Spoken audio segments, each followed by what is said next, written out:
ஒரு கணவன் சிட்டுக்குருவி, மனைவி சிட்டுக்குருவி. இன்னும் 2-3 நாட்களில் தன் மனைவி முட்டையிட போகிறாள் என்பது கணவன் சிட்டுக்குருவிக்கு அந்த சூழலியல் அறிவோடு புரிந்து கொள்கிறது. மனைவி இன்னும் 2-3 நாட்களில் முட்டையிட போகிறாளே என்று தெரிந்த மகிழ்ச்சியில் பறந்து போகிறான். கரும்பு வயலுக்கு பறந்து போகிறான்.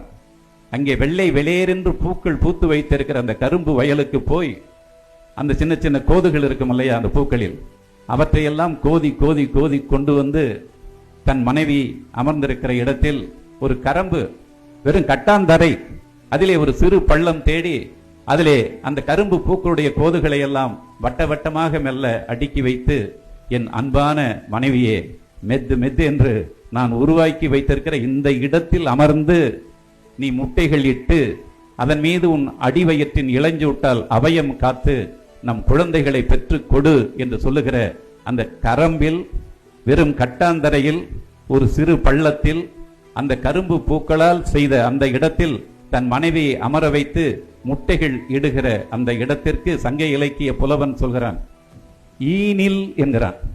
உன்னிப்பா கவனிக்கணும், நீங்களும் ஒரு தடவை சொல்லி பாருங்க. ஈனில், ஈனுகின்ற இல்லம்.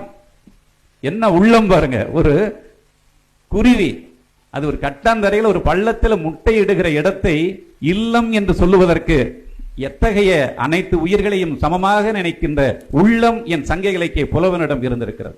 அந்த அனைத்து உயிர்களையும் சூழலியல் அறிவோடு ஏற்றுக்கொண்ட ஒரு இனம் அது உலக மொழிகளிலேயே தமிழுக்கு ஈடாக எந்த மொழியும் இருக்க வாய்ப்பே இல்லை.